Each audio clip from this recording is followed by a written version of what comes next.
bold and intoxicating fragrances for women.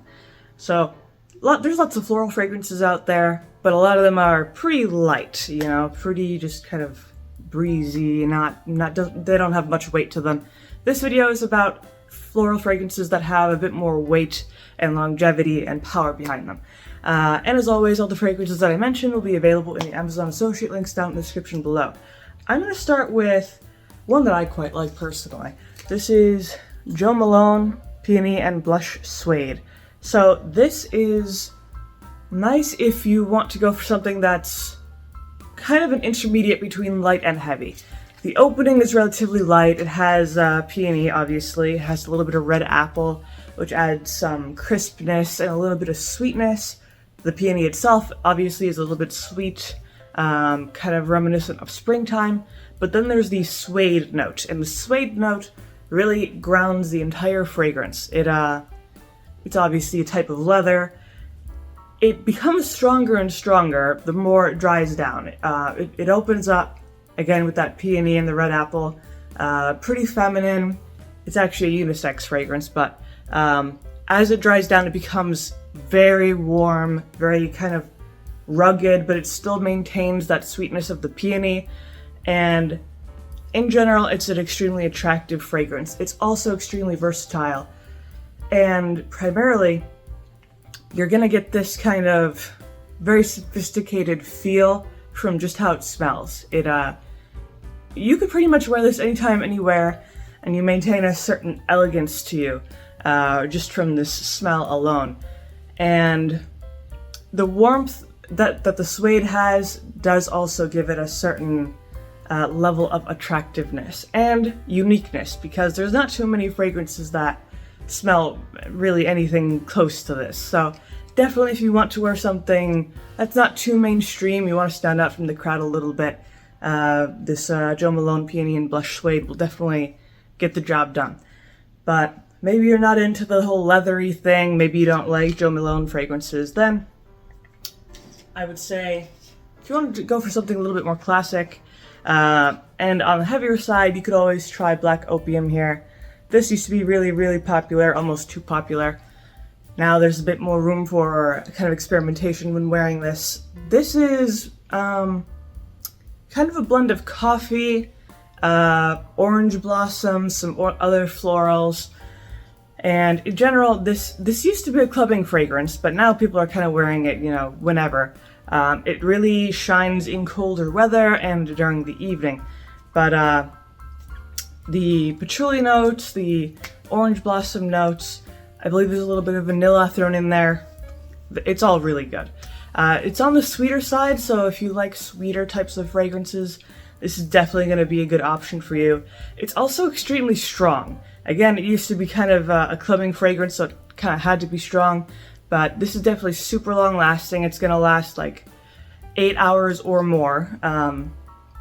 And again, great projection, great performance overall. You just gotta make sure you like these kind of heavier, sweeter types of fragrances, but in general, it is a very reliable, very attractive sort of fragrance, a bit more on the sultry side, you know, with those kind of black coffee notes and things like that. But even though it is a bit of an older fragrance, it still, you know, has its niche in the modern perfume market. But maybe you don't like this, maybe you've worn it before and you don't like it. Then, another good option, which I actually don't have, which is Viktor and Rolf Flower Bomb. So this one's pretty popular. Pretty much everyone has heard of it, at least by now. It's not as heavy as it's not as heavy as Black Opium. It has some common floral notes like rose and orchid and things like that. It also has some green notes like tea. But in general, it's actually very strong. Often kind of light floral fragrances usually aren't that strong, but this one is. It's pretty sweet, but I wouldn't say it's cloying or anything. It's really more like an intense spring day, you know? You're surrounded by blooming flowers and the intensity is just up to the max. But very long lasting, great projection, very, very feminine.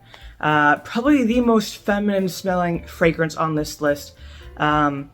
And again, it's just a popular option if you want to go for something that's tried and true and you know that people really enjoy it. Flower Bomb is a good option for that. It also has a few heavier notes like musk and patchouli, so it kind of balances out those lighter types of floral notes. But besides Flower Bomb, another good option if you want to go extra heavy is to try Tom Ford Black Orchid. This one is pretty spicy for a floral fragrance, but it really works. If you're looking for something, again, heavier, longer lasting, better projection, Black Orchid is going to last a very long time, 8 to 9 hours, maybe even longer sometimes. And just the smell that it has is really intense, really mysterious. It's really best for evening wear, just because it just smells that way. It's really heavy, but you could probably get away with wearing it during the daytime, especially if it's colder weather.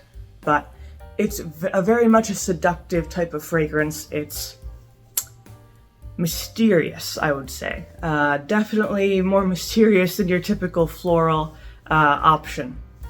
But you have to be careful because it is pretty strong and pretty spicy. Not everyone is into that, especially if you're in the floral, genre.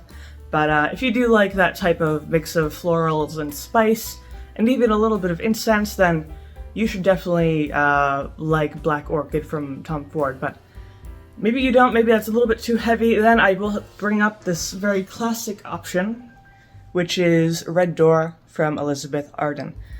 This is pretty difficult to go wrong with. Some people think it's like a mom fragrance, but I think it's a pretty classic, timeless option. It has a whole bunch of florals, lily of the valley, roses, pretty much everything you can think of. Honey, there's honey in this. This is one of the lighter options, powdery, feminine, a little bit light, but it does have really good longevity, better longevity than you would expect from a fragrance that smells like this. So again, if you want to go for something a bit on the lighter side but still has really good longevity, you're not going to have to keep reapplying it throughout the day, this is probably your best option, just because I don't know how they do it, but they manage to get all those light florals and give them an actual, power, so they don't just fade off into the distance within an hour or two. But this is probably the most affordable option on this list as well. Usually you can get a bottle of Red Door for like $30 or $40, so it's a pretty good deal. But that is pretty much my video here of bold floral fragrances for women. Hopefully you enjoyed this video. If you found it helpful, of course, you can always leave a like, maybe subscribe, and I make videos like this throughout the week, so stick around for those.